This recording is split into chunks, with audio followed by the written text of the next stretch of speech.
शुभ संध्या प्यारे बच्चों। आज है इतवार और तारीख है 8 अगस्त 2021 और आज हम दिन 39वें दिन में क्या क्या करना है, फिर 40वें दिन में क्या क्या करना है और 41वें दिन की विशेषता क्या है, इसके बारे में 3 दिनों के बारे में हम देखेंगे। तो आपके स्क्रीन के सामने आपको ये 4 चित्रों की मालिका दिखाई दे रही है। हमें आज के दिन लेखन कौशल पर हमें ज़्यादा जोर देना है।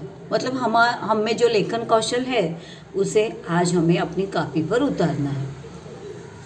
बच्चों, आपको ये चित्र याद है? बचपन में आपने ये देखा था चित्र? देखिए तो ज़रा ठीक से। एक व्यक्ति पेड़ पर बैठा हुआ है और आगे की सूखी हुई टहनी काटने की कोशिश कर रहा है। फिर ये और ये बिल्कुल सही। आपने मराठी में लाकूड तोड्याची गोष्ट आपने पढ़ी थी, सुनी थी और अब आप 6ठी कक्षा में हो, इसलिए आप अपने से छोटे जो बच्चे हैं घर में उन्हें आप ये कहानी सुनाते हैं। बिल्कुल सही। हमें आज उसी लकड़हारे की कथा लिखनी है। फिर उस कथा से हमें क्या सीख मिली इसके बारे में लिखना है और इस कथा को हम क्या शीर्षक देंगे ये भी हम लिखेंगे। लेकिन कहानी हिंदी में होनी चाहिए। कहानी अनुच्छेदों में लिखी हुई होनी चाहिए। कम से कम 3 अनुच्छेद होने चाहिए। आप जैसे वाक्यों को नंबर लिखते हैं ना, अंक लिखते हैं, वैसे अंक हमें बिल्कुल नहीं लिखने हैं। हमें 3 या 4 अनुच्छेदों में, मतलब पैराग्राफ में हमें यह कहानी लिखनी है। अंत में कहानी से हमें जो सीख मिलती है उसके बारे में लिखना है और बिल्कुल अंत में हमें उस कहानी से मिली हुई कहानी का शीर्षक हम लिखेंगे और कहानी के ऊपर भी हम इस कहानी का शीर्षक लिखेंगे। तो ये चित्रों की मालिका है जिसमें यह लकड़हारा, आप इसे लाकूड तोड़ा बिल्कुल मत कहिए क्योंकि वो मराठी शब्द है। हिंदी में कहते हैं लकड़हारा, एक ही शब्द है, अलग अलग मत कीजिए। लकड़ अलग और हारा अलग नहीं, बल्कि लकड़हारा। उस लकड़हारे को नाम दीजिए। किसी गांव में रामू लकड़हारा था और रामू लकड़हारा रोज की तरह जंगल में लकड़ियां काटने के लिए पहुंचा। आपको कहानी सामान्य भूतकाल में लिखनी है, ये याद रखिए। पहुंचता है, जाता है, बैठता है, काटता है, ऐसा सामान्य वर्तमान काल बिल्कुल नहीं लिखेंगे। वो कहानी गलत हो जाएगी, बिल्कुल गलत, 100% गलत।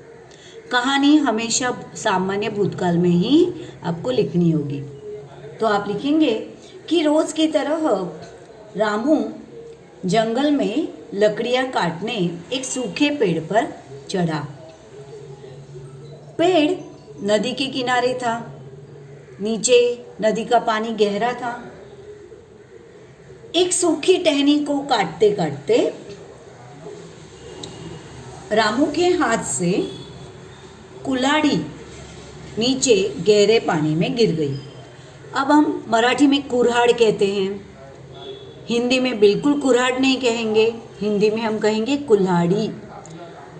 तो उसके हाथ से कुल्हाड़ी नीचे गहरे पानी में गिर गई। रामू जोर जोर से रोने लगा, चिल्लाने लगा क्योंकि वह चिंतित हो गया कि अब काम करे तो भला कैसे करे, लकड़ियां काटे तो कैसे काटे, और अगर लकड़ियां नहीं काटूंगा तो परिवार का पेट कैसे पालूंगा। तो भी जब घटनाएं बदलती है ना तो हमें अनुच्छेद भी बदलना पड़ेगा।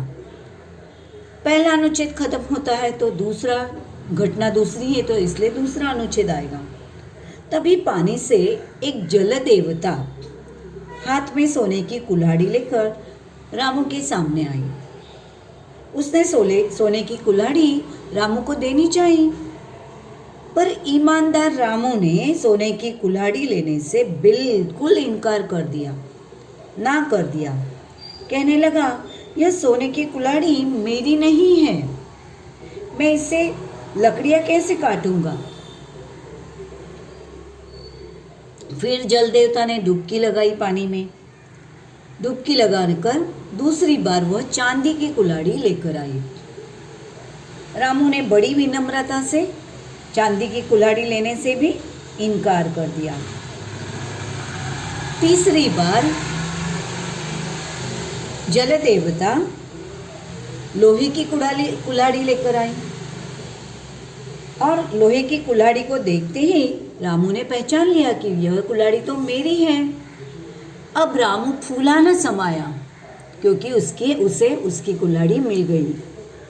लेकिन तभी जल देवता रामू की ईमानदारी पर बड़ी प्रसन्न हुई और उसे लोहे की कुल्हाड़ी के साथ साथ सोने और चांदी की कुल्हाड़ियाँ भी पुरस्कार में दे दी। रामू तो पहले नाना करता रहा, फिर जल देवता ने उसे समझाया कि तुम बहुत ईमानदार हो और तुम्हारी ईमानदारी का इनाम, ईमानदारी का पुरस्कार मैं तुम्हें देना चाहती हूँ, इसलिए अपनी कुल्हाड़ी के साथ साथ तुम्हें सोने की और चांदी की कुल्हाड़ियाँ भी लेनी होगी। अब इस कहानी से हमें पूरी कहानी सुनने के बाद हमें क्या सीख मिलती है? हमें इस कहानी से यही सीख मिलती है कि जीवन में जो भी काम करो ईमानदारी से करो और ईमानदारी का फल हमेशा मीठा होता है। तो इस कहानी को आप क्या शीर्षक देना चाहेंगे? आप इस कहानी से मिलता जुलता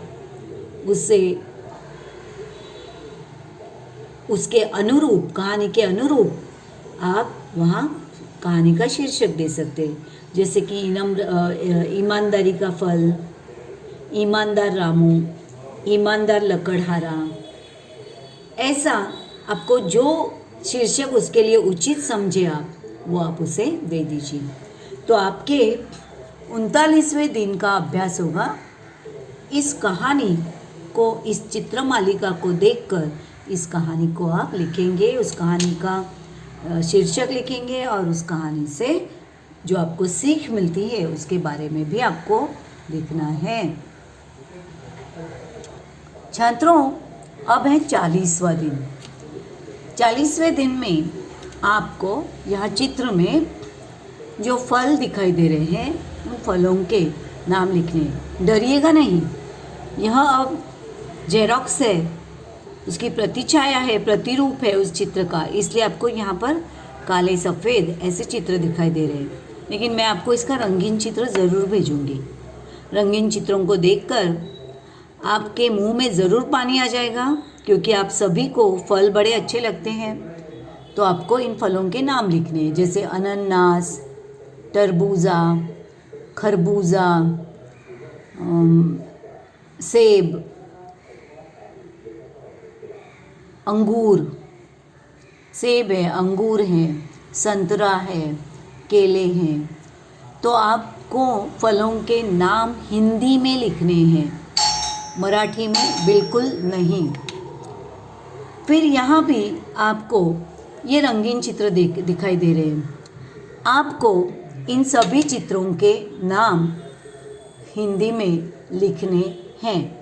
इसके साथ साथ आपको वृक्षों के नाम लिखने हैं, फलों के नाम लिखने हैं, फूलों के नाम लिखने हैं और इस अभ्यास के साथ साथ आपको हमारे राष्ट्रीय फूल कमल के बारे में 5 वाक्य भी लिखने हैं। इसमें मैं आपको मुद्दे बता देती हूँ, जैसे कि कमल हमारा राष्ट्रीय फूल है, कमल किस किस रंग में हमें मिलते हैं। कमल नीले रंग के होते हैं, सफ़ेद रंग के होते हैं, फिर कमल जो है वो गुलाबी रंग के भी होते हैं। कमल कहाँ उगते हैं? कमल तालाब में उगते हैं। जहाँ पर कीचड़ ज़्यादा हो उस जगह पर कमल उगते हैं। कमल के फूल बड़े ही आकर्षक सुंदर सुंदर रंगों में होते हैं, लेकिन कमल के पत्ते बड़े गोलाकार होते हैं जो पानी की सतह से ऊपर होते हैं। कमल लक्ष्मी देवी का आसन है, हम सभी उसके बारे में जानते हैं। विष्णु के हाथ में कमल होता है। गणपति देवता को कमल प्रिय है। वैसे ही अनेक देव देवताओं का कमल यह फूल बड़ा प्रिय है और कमल हमारा राष्ट्रीय फूल है। और भी आप अधिक जानकारी कमल के बारे में चाहे तो लिख सकते हैं।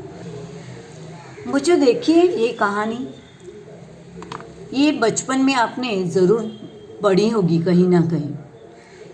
यह कहानी जो है ये भी चित्रों की एक मालिका है। इस कहानी को हमने कई बार पढ़ा है, तो आज हम कहानी को इन चित्रों के आधार पर जान लेते हैं फिर एक बार। एक किसान था। उस किसान के 4 बेटे थे। किसान अपने बेटों को लेकर बड़ा परेशान था। जानते हैं क्यों? क्योंकि उनके उन 4 बेटों में ज़रा भी नहीं बनती थी। वो एक दूसरे के बड़े ही दुश्मन थे। हमेशा एक दूसरे से लड़ते थे, झगड़ते थे और फिर उनका झगड़ा किसान के पास, अपने पिताजी के पास वो ले जाते। किसान उनके रोज़ के इस लड़ाई झगड़े से बिल्कुल परेशान हो चुका था। तो किसान को एक दिन एक बात सूझी। उसने अपने 4 बेटों को अपने पास बुलाया और एक एक को, हर एक बेटे को उसने हर एक बेटे को उसने बुलाया। समझाने की कोशिश उसने इससे पहले भी कई बार की थी, लेकिन बच्चे उन्हें समझ नहीं पाए थे। इसलिए किसान ने अपने 4 बेटों को बुलाया और उनके हाथ में 4 छोटी छोटी लकड़ियों का एक गट्ठर दे दिया। उन लकड़ियों को एक दूसरे से कसकर बांधा था और लकड़ियों के उस गट्ठर को उनके हाथ में देकर हर एक बच्चे को सामने बुलाया और कहा, बेटा आपको लकड़ी के इस गट्ठर को तोड़ना है। जो सबसे पहले इसे तोड़ेगा मैं अपनी सारी संपत्ति, जायदाद, ज़मीन उसे दे दूंगा। बेटे बड़े खुश हुए। उन्होंने सोचा इसमें कौन सी बड़ी बात है, हम ज़रूर तोड़ लेंगे। तो पहला बेटा आया, ताकतवर था। उसने उस गट्ठर को तोड़ने की कोशिश की, लेकिन नहीं, बिल्कुल नहीं टूटा। दूसरा बेटा जो था वो कुश्तियाँ लड़ता था। उसे अपने बल पर बड़ा विश्वास था। उसने भी उस लकड़ी के गट्ठर को तोड़ने का प्रयास किया, लेकिन वह उसे बिल्कुल नहीं तोड़ पाया। फिर तीसरा, फिर चौथा बेटा आया। चारों में से कोई भी उस लकड़ियों के गट्ठर को नहीं तोड़ पाया। तब किसान ने बच्चों से कहा, अब उस गट्ठर को खोल दो और हर कोई उसमें से एक एक लकड़ी ले लो। तो बच्चों ने वैसा ही किया। लकड़ियों के गट्ठर को जिस धागे से बांधा था उसे निकाल दिया और हर एक ने एक एक लकड़ी अपने हाथ में ले ली। किसान ने कहा, चलो अब तुम इस लकड़ी अपने हाथों में जो लकड़ियां हैं, हर एक अपने हाथ की लकड़ी को तोड़ेगा। ये तो उनके बाएं हाथ का खेल था, बिल्कुल आसान की बात थी। उन्होंने हर एक ने, चारों बेटों ने अपने अपने हाथ में जो लकड़ी थी उसे तुरंत तोड़ दिया। उसमें कौन सी बड़ी बात थी। अब किसान ने उन्हें पास बुलाया और समझाया, देखो बेटों, तुम इन लकड़ियों की तरह हो। अगर झगड़कर अलग अलग हो जाओगे, अकेले पड़ जाओगे, तो कोई भी बाहर वाला आकर तुम्हें तुरंत तोड़ सकता है, मोड़ सकता है, नष्ट कर सकता है।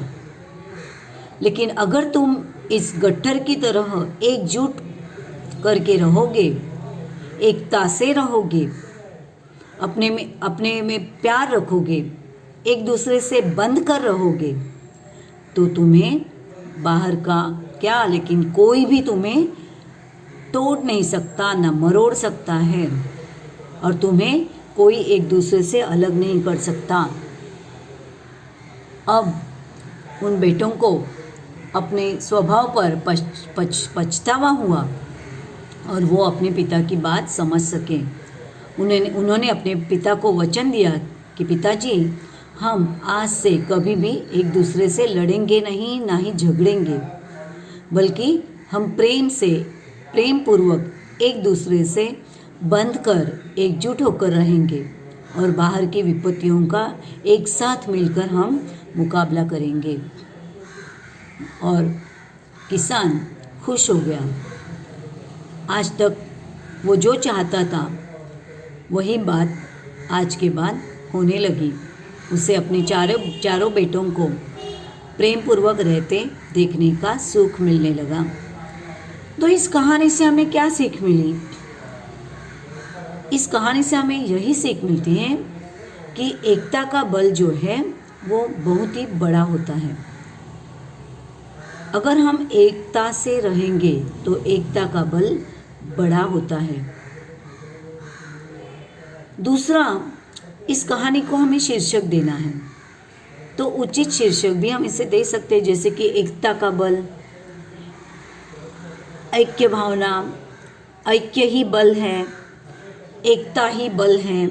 ऐसे आप छोटे से, कहानी का शीर्षक हमेशा छोटा सा होना चाहिए, एक शब्द में या दो शब्द में, उससे ज़्यादा बड़ा शीर्षक नहीं होना चाहिए। तो आशा है आपको यह कहानी कैसे लिखनी है समझ में आ गई होगी। अब हम इस पाठ के लिए आगे और एक भाग हमें दिया गया है, जो है हमारी पाठशाला के बारे में। आपको अपनी पाठशाला के बारे में 10-12 वाक्य लिखने हैं, लेकिन निबंध के तौर पर लिखने हैं। बिल्कुल अंक डालकर आप नहीं लिखेंगे। मैंने देखा है कि इससे पहले भी आपने अंक डालकर अंक 1, 2, 3 गिनकर 10, 12, 11 वाक्य लिखे थे। वो बिल्कुल गलत है। हमें निबंध लिखना है, तो निबंध हमेशा अनुच्छेद में ही लिखा जाता है। निबंध कभी भी आंकड़े डालकर, वाक्यों को आंकड़े डालकर एक के नीचे एक वाक्यों के रूप में नहीं लिखा जाता।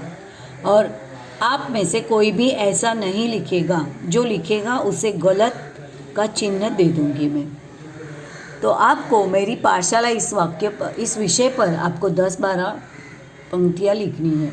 मुद्दे मैंने आपको इसके दिए हैं, जैसे कि आप आपकी पाठशाला का नाम लिखेंगे, वह पाठशाला की शहर में है उसका नाम लिखेंगे, पूर्ण वाक्य में लिखना है। यहाँ मैंने मुद्दे दिए हैं, तो आप शब्दों में मुद्दे नहीं सिर्फ लिखेंगे, बल्कि इन मुद्दों को आपको विस्तार से लिखना है। और इन्हें जब आप विस्तार से लिखेंगे तो ऐसा ना समझिए कि एक मुद्दे पर एक वाक्य, दूसरे मुद्दे पर दूसरा वाक्य, तीसरे मुद्दे पर तीसरा वाक्य। ये बिल्कुल गलत है। बल्कि आपको हर मुद्दे को विस्तार से लिखना है, बढ़ाकर लिखना है, ये याद रखिए। पाठशाला का नाम, यह पाठशाला कहाँ पर स्थित है ये आपको लिखना है। जैसे कि मेरी पाठशाला ठाणे शहर के वागले इस्टेट क्षेत्र में स्थित है। मेरी पाठशाला की इमारत जो है उसके बारे में आपको लिखनी है। मेरी पाठशाला की इमारत बहुत ही बड़ी है, ऊंची है। यह इमारत 5 मंजिली है और हर मंजिल पर जितने कमरे हैं उसके बारे में आप लिख सकते हैं। मतलब आपके यहाँ पर आप विस्तार कर सकते हैं उसका। फिर ऊपर एकदम ऊपरी मंजिल पर क्या है, नीचे वाली मंजिल पर क्या है, ये भी आपको लिखना है। कौन सी कक्षाएं हैं आपकी पाठशाला में, जैसे कि आप लिख सकते हैं कि मेरी पाठशाला में शिशु वर्ग से लेकर 10वीं तक की कक्षाएं हैं। कौन कौन से कक्ष है, कक्षा मतलब कौन कौन से विभाग है, कक्षा नहीं, पहली दूसरी तीसरी ये उसे कक्षा कहते हैं। हमें कक्ष लिखना है। कक्षा मतलब कौन कौन से विभाग हैं यहाँ पर। जैसे कि आप लिख सकते हैं कि मेरी पाठशाला में सबसे निचली मंजिल पर प्राथमिक विभाग का कक्ष है और पूर्व प्राथमिक के शिशु वर्ग है वहाँ पर, यह आप लिख सकते हैं। आप वहाँ ये भी लिख सकते हैं कि सबसे निचली मंजिल पर आपका ओवरहेड प्रोजेक्टर रखा हुआ है, जहाँ पर आप ओवरहेड प्रोजेक्टर पर आप अपने अभ्यासक्रम के कई पाठ उसमें पढ़ते हैं। सुविधाएं कौन सी हैं, इसमें आप सब कुछ लिख सकते हैं। जैसे कि मेरी पाठशाला में, अब देखो कक्ष में हम और भी लिखना है हमें, जैसे कि संगणक कक्ष है, वाचनालय या ग्रंथालय है, ये आप लिख सकते हैं। खेल साहित्य का कक्ष है, इसके बारे में लिख सकते हैं। शिक्षक कक्ष है, इसके बारे में आप लिख सकते हैं।